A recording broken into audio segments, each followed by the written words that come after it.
ধন্যবাদ কমরেড ও বন্ধুগণ, এভাবে আমাদের সভা করার কথা ছিল না। যেখানে আমরা দাঁড়িয়ে আছি সেখানে কালকেই আমাদের এখানকার কমরেডরা যেরকম লাল ঝান্ডা লাগিয়েছেন সেরকম এখানে মঞ্চ সাজিয়েছিলেন। এরকম সভা করার জন্য আমাদের মঞ্চ কমরেডরা এখানে সাজিয়েছিলেন। আমাদের তো মঞ্চ এরকম পুলিশকে দিয়ে, এসপি কে দিয়ে, সরকারি টাকা পিডব্লিউডি দিয়ে করা হয় না, কমরেডরা চাঁদার টাকা দিয়ে করেছিলেন। অনেকটা এলাকা জুড়ে মাইক লাগানো হয়েছিল, কিন্তু ওরা ভয় পেয়েছে। আগে তৃণমূলের মস্তানরা বলতো ওদের লুট করার জন্য, রাজত্ব কায়েম করার জন্য লাল ঝান্ডা লাগানো যাবে না, সভা করা যাবে না, অফিস চালানো যাবে না, মিটিং করা যাবে না। এখন তৃণমূলের সব বীর পুঙ্গবরা রক্তে ঢুকে গিয়েছে, তাদের দায়িত্ব উর্দি পড়া পুলিশ নিয়েছে। রাতের অন্ধকারে সেখানে মঞ্চ খুলতে বাধ্য করেছে। হেডকোয়ার্টারের কর্মীদের কি দোষ? মাইকেল লোককে বলেছে তোমাদের ব্যবসা করতে দেবো না যাকে। প্রতিদিন হাইকোর্টে, জেলা কোর্টে এই পুলিশগুলো নাক্ষর দিচ্ছে, কান মারা খাচ্ছে। এত এদের অসংখ্য চোখের চামড়া নেই, লজ্জাবোধ নেই, তারপরে দাঁড়িয়ে একই কাজ করছে। আমরা এখানে বলেছিলাম সভা করব এবং পুলিশকে চোখে আঙুল দিয়ে আমরা এখানে সভা করছি। আপনারা যারা অনেক বাধা পেরিয়ে এখানে এসছেন তাদের সবাইকে আমি লাল সালাম জানাচ্ছি। চারিদিকে এরকম অনেকগুলো জায়গায় আমাদের কমিউনিটি আটকেছে, মানুষকে আটকেছে, কিন্তু সন্দেশখালীর মা বোনেদের, গরিব দুর্বদের, কৃষিজীবী মানুষকে, দিনমজুর, ক্ষেত মজুর, পরিযায়ী শ্রমিক, ছোট ব্যবসায়ী যারা মাছ ধরার কাজ করেন, মৎস্যজীবী, তাদেরকে কিন্তু তৃণমূলও আটকাতে পারেনি, পুলিশও আটকাতে পারেনি। আজকে গোটা সন্দেশখালীতে গত রাত থেকে পুলিশ ছেড়ে দিয়েছে। কেন জানেন? এখন সন্দেশখালীতে এবং আশেপাশে পুলিশের একমাত্র কাজ হচ্ছে তৃণমূলের যে নেতারা লুট করা সম্পত্তি বানিয়েছে, যে ভেরি, যে জমি, যে বাড়ি, যে ব্যবসা, যে সাম্রাজ্য, মানুষ সেটাকে ভাঙতে উদ্যত হয়েছে। এখন সব কটা ছিচকে তৃণমূল নেতার বাড়িতে দেখবেন 10-12 জন পুলিশের পাহারা দিয়েছে। কয়েকজনের বাড়ির সামনে দেখলাম সিসিটিভি লাগাচ্ছে। কেন? এরা কেন লাগাচ্ছে এদেরকে?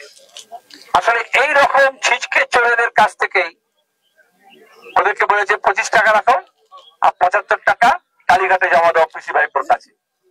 এইভাবে একটা লুটের সাম্রাজ্য হয়েছিল।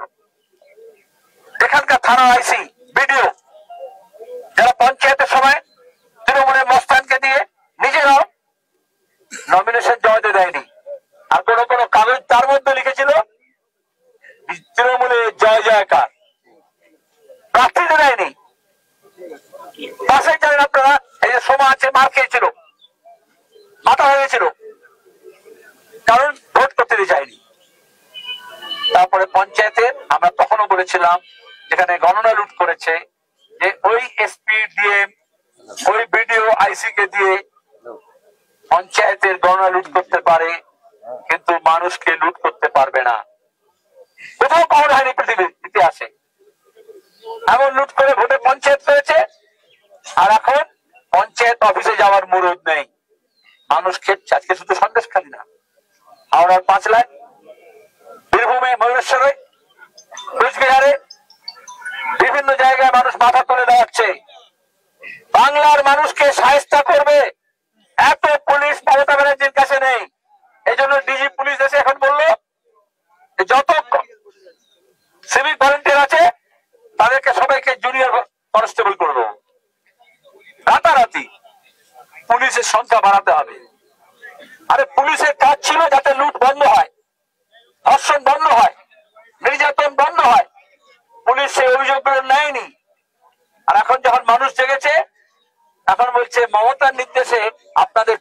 চলে আসছি, কি নির্দেশ আছে দিন, কি অভিযোগ আছে দিন। তাহলে এতদিন যে দুয়ারে সরকার বললো, তো সেই সরকার দুয়ারে সে কি করলো? এখন কেন কি অভিযোগ নিতে হচ্ছে? তাহলে যখন পুলিশের দুয়ারে মানুষ গিয়েছে, বিডিওর দুয়ারে, বিএলআর এর দুয়ারে, পঞ্চায়েতের দুয়ারে, তখন তাদেরকে কথা ওরা শোনেনি। এক একজন করে যখন গিয়েছেন তাদেরকে সাহায্য করার চেষ্টা করেছে। লাল ঝান্ডায় সব মানুষকে এক কাটটা করে, এই জন্য বলেছিল লাল হাটাও। বাইরে বললো লাল ঝান্ডা দুর্বল হয়েছে, আসলে মানুষের শক্তি দুর্বল হয়ে গেছে। মানুষ আবার যখন যাচ্ছে, ঐক্যবদ্ধ হচ্ছে, সেখানে দাঁড়িয়ে কোনো জুলুম চলবে না।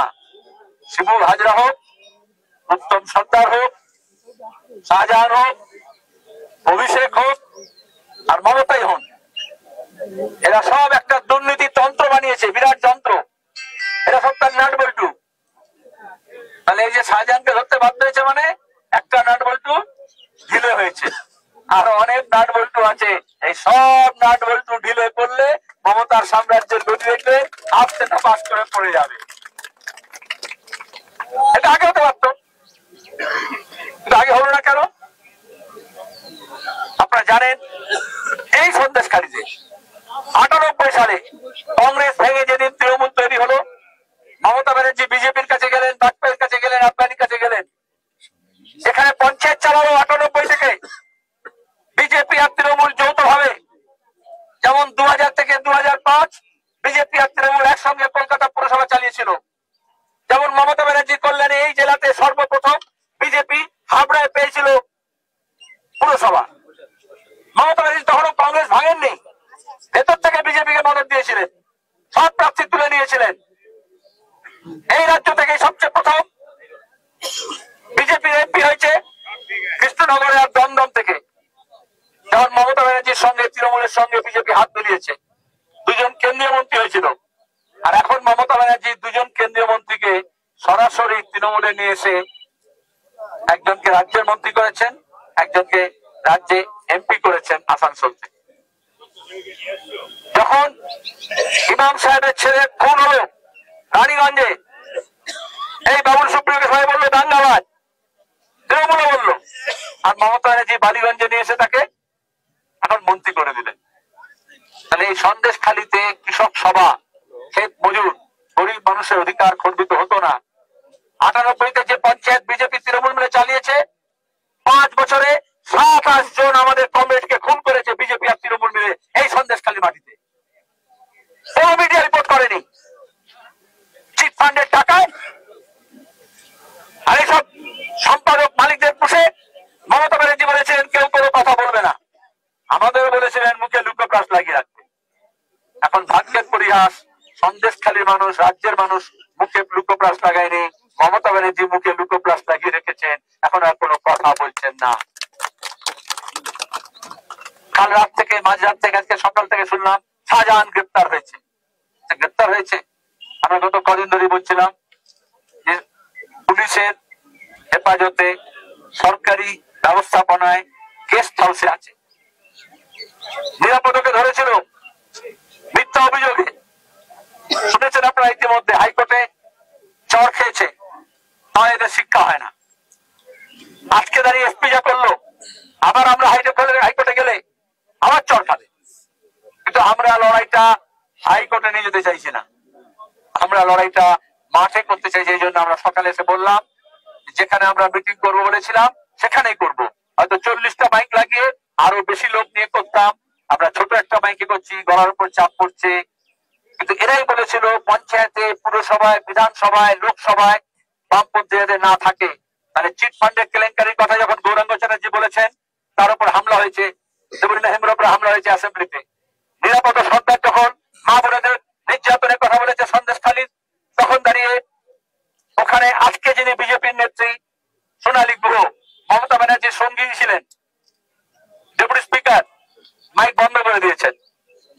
তখন অধুনা বিজেপি নেত্রী, তখনকার তৃণমূলের নেত্রী স্পিকারের আসনে বসে নিরুপদ সর্দারের মাইক বন্ধ করে দিয়েছে, আর আজকে পুলিশকে দিয়ে এখানে আমাদের মাইক বন্ধ করে দিয়েছে। এই তৃণমূলের শিক্ষা নেই। কিন্তু তখনও অ্যাসেম্বলির মধ্যে নিরাপদ কণ্ঠস্বরকে বন্ধ করতে পারেনি। যখন চিট ফান্ডের রাজনীতির সময় আমরা বলেছিলাম এই তৃণমূলের সব নেতাদেরকে দেখিয়ে এরা সব চোর। পার্লামেন্টে বলেছিলাম, তখন এই সৌগত রায় বলেছিল ম্যাডাম আমাকে চোর বলছে। আমরা বলেছিলাম সিপিআইএম চোরকে চোর বলবে না তো কি সাধু বলবে?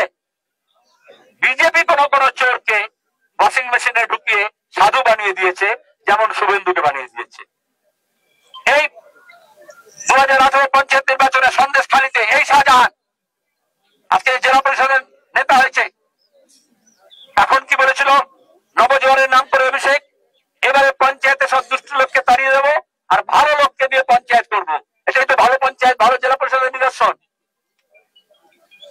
আর 2018-তে অভিষেকের জায়গায় ছিল কে? শুভেন্দু। তখন বলেছিল যে বিনা প্রতিদ্বন্দ্বিতায় পঞ্চায়েত দেবে তৃণমূলকে, তাকে 5 কোটি টাকা দেওয়া হবে। এখানে আমাদের কমরেডদের আমি সকাল থেকে বিভিন্ন জায়গায় ঘুরেছি, পাড়ায় পাড়ায় কথা বলেছি। অসংখ্য কথা আছে মানুষের মনে বলার জন্য, জ্বালা আছে, যন্ত্রণা আছে। তৃণমূলের নেতারা আমাদের পার্টি নেতার ঘরে ঢুকে গেল বন্দুক পিস্তল নিয়ে, বলে নমিনেশন জমা দিতে পারবে না। কেন? বলে বুঝতে পারছো শুভেন্দু বলেছে 5 কোটি টাকা দেবে আমাদেরকে। তাহলে 5 কোটি টাকার বিনিময়ে এখানে গণতন্ত্র খুন করেছিল শুভেন্দু তৃণমূলের ঝান্ডা নিয়ে। আর সেই গণতন্ত্রের পুনরুদ্ধার করার জন্য যখন মানুষ এক কাজটা হচ্ছে, হিন্দু মুসলমান নির্বিশেষে, আদিবাসী তপশিলি একসঙ্গে, তখন দাঁড়িয়ে আবার নতুন করে টাকার খেলা হচ্ছে, মিডিয়ার খেলা হচ্ছে। জোর করে আন্দোলন সংগ্রামের মধ্যে রামকে ঢোকানোর চেষ্টা করছে, মন্দিরকে ঢোকানোর চেষ্টা করছে, আরএসএস কে ঢোকানোর চেষ্টা করছে। এটাকে হিন্দু মুসলমান করছে। কেন করছে? আজকে দাঁড়িয়ে মাদ্রাসা শিক্ষকের যাদের চাকরি হওয়ার কথা তারা লাঠি খাচ্ছে সল্লেকে। তাহলে মাদ্রাসা শিক্ষক হয়নি, স্কুলে শিক্ষক হয়নি, মাদ্রাসা সার্ভিস কমিশনের দুর্নীতি হয়েছে, স্কুল সার্ভিস কমিশনের দুর্নীতি হয়েছে। লড়াইটা মাদ্রাসা স্কুলকে একসঙ্গে লড়তে হবে। বিজেপি মাঝখানে বললো না মাদ্রাসা আলাদা, স্কুল আলাদা, মুসলমান আলাদা, হিন্দু আলাদা। কার লাভ হলো? তাহলে এই লুটতন্ত্রকে চালু রাখার জন্য বিজেপিকে দিয়ে মমতা ব্যানার্জি এই ভাগের রাজনীতি করাচ্ছেন। মানুষ যদি ভাগ হয়ে যায় সন্দেশখালীর, তাহলে হিন্দু মুসলমান হবে। বসিরহাটে হয়েছিল, আজকে যেরকম ভাবে এখানে আমাদের লোকজনকে ঢুকতে দিচ্ছে না, বিভিন্ন ফেরিঘাটে রাস্তায় আটকেছে। যখন বসিরহাটে দাঙ্গা হচ্ছিল, আমি সুজন আমরা আসার চেষ্টা করেছিলাম, চারিদিক ঘিরে রেখেছিল, সিপিআইএম কে ঢুকতে দেবে না। আরএসএস ভেতরে ভেতরে কাজ করবে, কিন্তু সিপিআইএম কে ঢুকতে দেবে না। এটাই তো রাজনীতি। আজকে তো এটাই করছে। কিন্তু আমরা বলেছিলাম, প্রেস কনফারেন্স করে সাংবাদিক বন্ধুরা বলবে, 24 তারিখে আলিমন্দির স্ট্রিটে রাজ্য সম্পাদক হিসেবে বলেছিলাম, কারণ সমস্ত এফআইআর, সমস্ত ধারা আমরা দেখেছিলাম, আইনজীবীদের সঙ্গে কথা বলেছিলাম। আমি নিজেও আইনজীবী নই, কিন্তু আইনের তো ছাত্র ছিলাম, আইন তো পড়েছি, পার্লামেন্টের দীর্ঘদিন আইন বানিয়েছি। আর পার্লামেন্টে আপনাদের এমপির মতো ছিলাম না যে 144 আর 174 এর তফাৎ জানে না।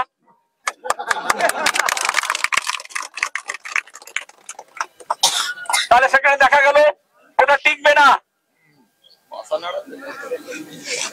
বসিরহাটের কেটে বসে হতে পারতো, কিন্তু হাইকোর্টে আমাদের যেতে হলো। তারপরে একটা ঠাস করে চড়বে। আমরা যে দাবি করছি এখন শুধু নিরাপদ সর্দার নয়, গোটা রাজ্যের জেলগুলোতে আপনারা শুনলেন, ও নিজে জেল থেকে জেল অভিজ্ঞতা আমাকে বলছিল, নিরাপদ 80% কম বয়সী ছেলে মেয়ে তারা মিথ্যা মামলায় তাদেরকে ঢোকানো হয়েছে। তার মধ্যে তৃণমূল আছে। যে কোনো মিটিং থেকে বলে নিচে নামলে একটা ছেলে এসে বলে আপনার কথা ভালো লাগলো, আপনাদের ভালো লাগে, আমি কিন্তু তৃণমূল করি। কেন করো? বললো নাহলে পানি কেসে ফাঁসিয়ে দেবে, নাহলে মিথ্যা মামলায় ফাঁসিয়ে দেবে, ফেন্সিডিলের কেস দেবে, গাঁজার কেস দেবে। ওই অনুব্রত বলতো না, এসপি কে ডেকে গাঁজার কেস দিয়ে দাও। এইরকম অভিষেক ব্যানার্জি আর তার সেক্রেটারি সুপ্রিয় বলেছিল নিরাপদকে ঢুকিয়ে দাও। আমরা বলেছিলাম গোটা সন্দেশখালীর মানুষের, সন্দেশখালী 1-2 এর মানুষের নিরাপদে রাখার জন্য নিরাপদ সর্দারকে বাইরে থাকা দরকার আছে। আর ওদের নিরাপত্তা বিঘ্নিত করার জন্য নিরাপদ সর্দারকে জেলের মধ্যে ঢুকিয়েছিল। আমরা বলেছিলাম জেলকে তালে কাচ্চে হ্যায়, কমরেড নিরাপদ সর্দার সচ্চে হ্যায়। তাহলে আমরা বললাম তাকে আমরা জেল থেকে মুক্ত করব। 26 তারিখে ডেট ছিল, 27 তারিখে ডেট ছিল, তারপরে 28 তারিখ আমরা বললাম একদিন সময় লাগবে, কারণ ওইসব কাগজপত্র বলে না, আজকে এখান থেকে যাবে, কালকে ওখানে যাবে, বসিরহাটে যাবে, তারপরে দেরি হবে। একদিন হাতে নিয়ে বলেছিলাম 29 তারিখে কমরেড নিরাপদকে মুক্ত করে সন্দেশখালিতে যাবো। তার আগে অনেকে বলছিল, এখানকার মানুষ ফোন করছিলেন, আপনি কেন আসছেন না, বকৃতি চলে গেলেন, অন্য জায়গায় চলে গেলেন। আমরা বলেছিলাম নিরাপদ সর্দারকে নিয়ে আসবো, ওরাও জানতো। কাল ঠিক রাত 12:01 সন্দেশখালিতে কমরেড নিরাপদ সর্দারকে নিয়ে আমরা এখানে এসেছি। চারদিকে পুলিশ মোতায়েন ছিল যে সন্দেশখালিতে ঢুকতে দেবে না। সন্দেশখালি কারোর বাপের সন্দেশ, ঢুকতে দেবে না। আমরা এখানে কোনো নাটক করতে আসিনি, নাটক পুলিশ করছে। এই শাহজাহানের গ্রেপ্তার নিয়ে একটা বড় নাটক আছে, সব বেরোবে। ওদের হেফাজতে ছিল, আমরা বারবার বলেছি। আজকে দেখেছেন, যখন ভিডিও যারা দেখেছে, সাহায্য মিটিং এ ছিলেন, রাস্তায় ছিলেন, আটকা ছিল, অনেক কাঠপার পুড়ে আসতে হয়েছে। পরে দেখবেন ভিডিওতে টেলিভিশন চ্যানেল দেখাচ্ছে ওই শাহজাহান যাচ্ছে, তৃণমূলের নেতা, হ্যাঁ, এপাশে পুলিশ, ও পাশে পুলিশ, উঠে যাচ্ছে না বঙ্গরত্ন সম্মান নিতে যাচ্ছে, বয়ে যাচ্ছে না, আর হাত কাটছে, তাই তো। আর খেয়ে পরে এমন লুট করে চেহারা এমন হয়েছে, দূর থেকে আমার একটু বয়স হচ্ছে, চোখ হলো কম, কোনটা শুভেন্দু আর কোনটা শাহজাহান বুঝতে পারছি না, একই রকম নাটক। একদিকে দেখাচ্ছে পুলিশ টুলিশকে ঘিরে নিয়ে শুভেন্দু যাচ্ছে, আরেকদিকে দেখছি পুলিশ টুলিশকে ঘিরে শাহজাহান যাচ্ছে। ও টেলিভিশন চ্যানেল এরকম থাকে, মাঝখানে স্প্লিট করে দেয়, তাই তো। কালিয়াগঞ্জের এমএলএ কে দেখলাম ওরকম, একবার স্ক্রিনের এর পাশে ছিল, তৃণমূলে ছিল, পরে মাঝখানে এর পাশে চলে গেল, বিজেপি চলে গেল, আবার এক পাশে চলে গেল, এক পাশে এদিকে চলে গেল, এখন আবার দেখছি এদিকে চলে আসলো। শাহজাহান শুভেন্দু তখন যে টেলিভিশন ক্যামেরা উপাস থেকে স্ক্রিনে কোন দিন ডান পাশ থেকে বাম পাশ যাবে, কোন দিন ডান পাশ থেকে বাম পাশ যাবে, কেউ জানে না। আসলে ওরা লুট তন্ত্র চালিয়ে রাখতে চাইছে, আর আমরা লুটের বিরুদ্ধে। লড়াইটা লুটেরাদের বিরুদ্ধে, লড়াইটা হিন্দু মুসলমানের মধ্যে না, লড়াইটা মন্দির মসজিদের মধ্যে না, লড়াইটা আদিবাসী অনাদিবাসীর মধ্যে না, লড়াইটা বাঙালি অবাঙালির মধ্যে না, লড়াইটা লুটেরার বিরুদ্ধে। আর লুটেরার বিরুদ্ধে যদি লড়তে হয়, জাত পাত ধর্ম বর্ণ ভাষা নির্বিশেষে সবাইকে একটা হতে হবে। যে নৌকো চালায় প্রতিবন্ধী, আমাদের কমরেডরা সাহায্য করেছিলেন, নৌকো ছিল, জীবিকা করছিল, তৃণমূলের পঞ্চায়েত সমিতি কেড়ে নিয়েছে সেই নৌকো। মানুষ সবাই মিলে এক কাঠটা বলেছে নৌকো ফেরত দিতে হবে। এক কাঠটার এই শক্তি হয়। যারা বারবার দুয়ারে সরকারের কাছে কাগজ জমা দিয়েছেন, শোনেনি। আজকে আমি সব বাড়ি বাড়ি যাচ্ছিলাম, মহিলারা বলছিল ঘর নেই, জলের মধ্যে আছে, ত্রিপল দিয়েছে একটা, কিন্তু ঘরের টাকা দেয়নি। অর্ধেক টাকা ঢুকেছে, অর্ধেক টাকা দেয়নি। 100 দিনের কাজের টাকায় জব কার্ড আছে, জব দেয়নি। কাজ করেছে, টাকা দেয়নি। আর মমতা ঘোষণা করছেন আমি টাকা দিয়ে দেবো। আমরা জানি না যে চোর সে সব জায়গায় চুরি করে, বিডিও অফিসে ব্যবহার করে। যাদের কার্ড আছে তাদের নাম নেই, যাদের নাম ছিল তাদের নাম বাদ দিয়ে, যারা কাজ করেছে তাদের নাম বাদ দিয়ে তৃণমূল নিজের লোকজনের নাম ঢোকাচ্ছে। মেম্বার প্রধানের দেখবেন ভাই ভাইপো, তাই তো, চাচা চাচি, শালা শালি, সব নাম ঢোকাচ্ছে, যেমন ওই চাকরি এতে ঢুকিয়েছে। আমরা এই সবগুলো বার করব। আর যে অফিসাররা এই মাতব্বরি করছে তাদেরও শিক্ষা হবে। হবে শিক্ষা? আমি বললে তো হবে না, আপনাদের সবাইকে এক কাঠটা হতে হবে।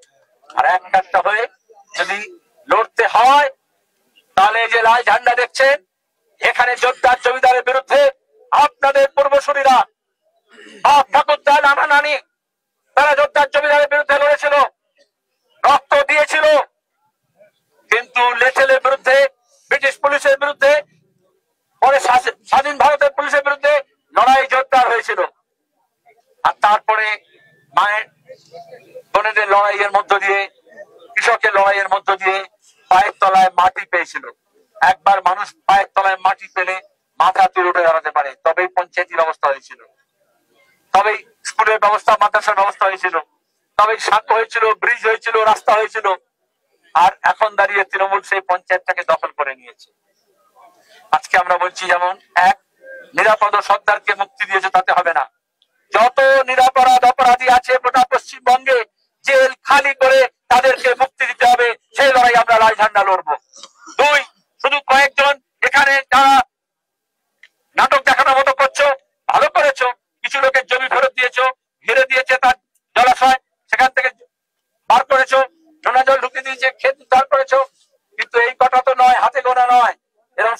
আছে। আমরা ভূমি সংস্কার করে যাদেরকে জমি দিয়েছিলাম, উদ্বাস্তু পুনর্বাসন করে যাদেরকে আমরা নিঃশর্ত দলিল দিয়েছিলাম, যাদেরকে পট্টা দিয়েছিলাম, যাদের নাম অপারেশন বর্গায়ন রেকর্ড করেছিলাম, তাদের সবার পট্টা, সবার দলিল, সবার জমি ফেরত দিতে হবে। আর তা নাহলে গোটা রাজ্য জুড়ে লাল ঝান্ডার লড়াই আরো জোরদার হবে। আর তিন, থেমে থাকলে হবে না। এই চুরি জোচ্চুরি করে যে পঞ্চায়েতের লোকজনকে এসডিও ডিএম বসিয়েছে, তাদের লাঠি মেরে পঞ্চায়েত থেকে তার করে দিয়ে মানুষের পঞ্চায়েত মানুষের হাতে আমাদের ফেরত দিতে হবে। তবেই আমাদের অধিকার প্রতিষ্ঠা হবে। হবে লড়াই, পেছনে যারা আছে হবে লড়াই।